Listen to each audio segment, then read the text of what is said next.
बिस्मिल्लाहिर्रहमानिर्रहीम। अस्सलामुअलैकुम दोस्तों, मैं Israr benefits for all peoples YouTube channel और फेसबुक पेज पर आपका स्वागत है। दोस्तों आज का टॉपिक है ये 6 लीटर का पावर पैक का गीज़र है। देखिए पावर पैक कंपनी का ISI गीज़र है और ये काम नहीं कर रहा है, पानी गर्म नहीं कर रहा है। तो आइए देखते हैं, बने रहे मेरे साथ, देखते हैं इस वीडियो में कि क्या प्रॉब्लम इसमें हुई है। ये देखिए, ये जैसा कि आप देख रहे हैं, ये सीरीज़ की तार मैंने लिया और अब इसे हम, ये प्लग है इसका, इस पे देख रहे हैं, ये देखिए यहाँ कोई भी स्पार्किंग नहीं है और कुछ भी नहीं बोल रहा है ये। तो अब इसको खोल करके देखते हैं हम इसमें क्या प्रॉब्लम है। ये देखिए, हम सबसे पहले इसको हटा दिए और इसके ये स्क्रूओं को हम खोल लेंगे। देखिए 3 इसमें इधर स्क्रू हैं और 3 इधर स्क्रू हैं, जो कि मैंने खोल लिया है। अभी ये कैप हटा करके, ये देखिए कैप हटा दिया, ये इसके अंदर से, तार के अंदर से ये बाहर आ गया और दूसरा कैप ये बाहर आ गया। अब इसके बाद हम इसमें एक बार नज़र मारते हैं तो हमें क्या पता लगता है इसके अंदर। दोस्तों ये पहली नज़र में तो यही पता लग रहा है कि ये देखिए, ये जो रेड कलर की वायर है ये जल चुकी है और टूट चुकी है यहाँ से। ये क्यों ऐसा हुआ? क्योंकि ये काफ़ी साल चलने के बाद में क्या होता है, ये वायर थोड़ी सी लूज़ पड़ जाती है तो इसमें स्पार्किंग करने लग जाती है और स्पार्किंग करके और पानी का एक आधा बूंद कहीं से पड़ने पर ये देखिए चूना पकड़ा हुआ है इसमें, इसकी वजह से यहाँ से ये कट चुकी है और जिसकी वजह से ये गर्म नहीं कर रही है। अब इसको हम देखते हैं कि इसकी रॉड ठीक है या नहीं है। ये देखिए, इस थर्मोस्टेट को यहाँ काम करने के लिए हम सबसे पहले इस थर्मोस्टेट को बाहर खींच लेते हैं। अब बाहर कैसे निकलेगा? ये देखिए, एक स्क्रू ड्राइवर लेंगे और इसको हल्का सा ऐसे, ये देखिए ऐसे पुश करेंगे, पुल करेंगे और ये देखिए ये बाहर आ रही है, ये धीरे धीरे बाहर आ रही है। ये देखिए ये बाहर आ चुकी। अभी थोड़ा सा और है, इसको हम बाहर निकालेंगे। ये देखिए तार टाइट हो गया, इसका तार टाइट हो गया। हम ज़्यादा बाहर नहीं निकालेंगे क्योंकि हमारा काम इतने ही से हो जाएगा। अगर ज़्यादा बाहर निकालते हैं तो ये कनेक्शन हमें निकालना पड़ेगा यहाँ से। ये देखिए, सबसे पहले हम सीरीज़ की वायर ले करके और जो इसका जो रॉड है, पानी गर्म करने वाली जो रॉड है, ये देखिए इस पर हम स्पार्किंग कर रहे हैं। ये देखिए दोनों पॉइंटों पे सीरीज़ का वायर टच कर रहे हैं तो ये स्पार्किंग हो रहा है। इसका मतलब है कि रॉड हमारा ठीक है और कोई दूसरा प्रॉब्लम नहीं है सिवाय इस तार कटने के। ये तार जो कटी हुई है, बस हम इसे अच्छी तरह जोड़ देते हैं और फिर ये ठीक हो जाएगी। अभी जोड़कर आपको दिखाते हैं। ये देखिए, ये स्क्रू, इसके अंदर स्क्रू है, ये देख रहे हैं, जैसा कि मैं घुमा रहा हूँ पेचकस से, और ये वायर बाहर आ जाएगी अभी। ये देखिए, ये खोल दिया और ये देखिए ये वायर बाहर आ गई। एक पतली वायर है इसके साथ जुड़ी हुई है जो कि इंडिकेटर लाइट की है। ये देखिए इंडिकेटर लाइट की है वायर। मैं इसको इसी के साथ जोड़ दूँगा और ये तार मैं हटा करके इतना ही बड़ा टुकड़ा, एक दूसरा नया तार का टुकड़ा ले लेता हूँ।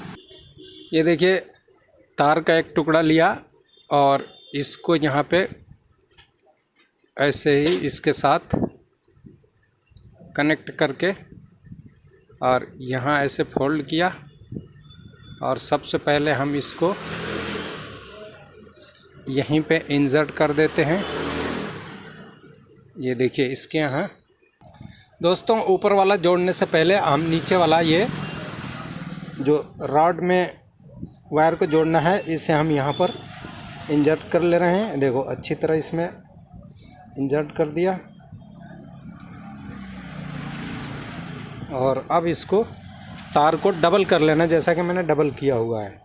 ये देखो आपको दिखा देता हूँ। इसको ऐसे जो है, ये देखो ये डबल करके ऐसे डबल कर लिया और अब इसको इंसर्ट कर दे रहे हैं।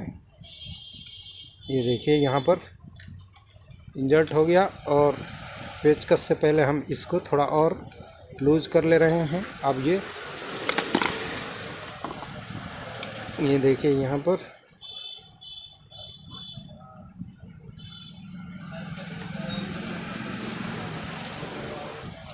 अच्छी तरह इसको टाइट करेंगे। दोस्तों एक थोड़ा बड़ा पेचकस ले लेते हैं।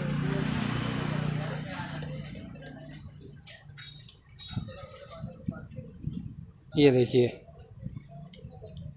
यहाँ पर लूज रहेगा तो ये फिर स्पार्किंग करेगा, इसलिए जो है इसको ये देखो अच्छी तरह टाइट कर लिया और ये दूसरे वाले को भी थोड़ा सा चेक कर लेते हैं। देखिए थोड़ा लूज़ है, ये भी टाइट हो गया और इसको फिर से और टाइट कर लेते हैं।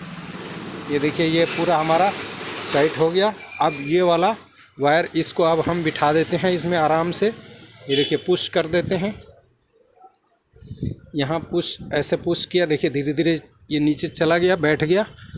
और थोड़ा सा हम बिठा देते हैं।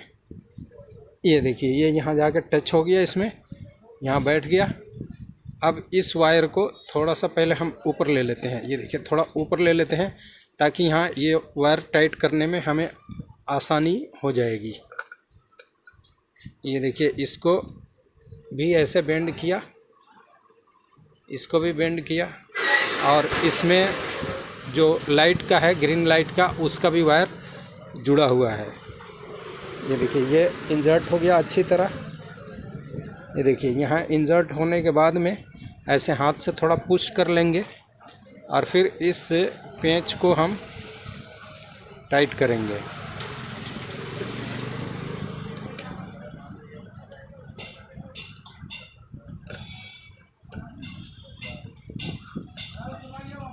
ये देखिए पहले बड़ा से कर लिया, अब छोटा पेच का सेक लेते हैं।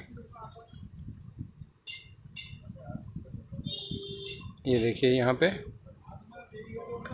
इसको टाइट कर लेते हैं।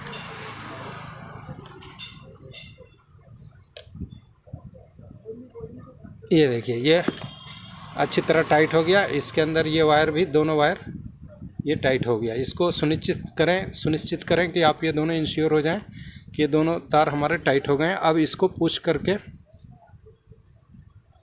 आराम से, ये देखिए यहाँ पर हमने इसको पुश करके बिठा दिया और ये भी बिठा दिया। अब हम इसमें, ये देखिए बत्ती कवर लगाने से पहले एक बार हम इसका रॉड को चेक करते हैं कि ये कामयाब हुआ या नहीं हुआ। ऐसे ये देखिए दोस्तों, अब ये प्लग को हमने लिया और इसमें स्पार्किंग कर रहे हैं। ये देखिए माशाल्लाह फर्स्ट क्लास स्पार्किंग हो रहा है और ये फुल 100% अब ये गर्म भी करेगी और सब कुछ होगा। तो एक वायर कट जाने की वजह से गीज़र पूरा काम करना बंद कर दिया। और ऐसे ही लोग गीज़र को छोड़ देते हैं या मैकेनिक को, कुछ ऐसे अनजान मैकेनिक बुलाते हैं, कुछ तो कर लेते हैं, कुछ नहीं कर पाते हैं। तो इस तरह से गीज़र के बारे में आप ये सारी जानकारियाँ ले सकते हैं और गीज़र को रिपेयर कर सकते हैं खुद ही, सिर्फ एक स्क्रू ड्राइवर की मदद से ये सारा काम हो गया। दोस्तों ये वीडियो आपको कैसा लगा? अच्छा लगा तो लाइक करें, शेयर करें। फिर मिलते हैं अगले वीडियो में।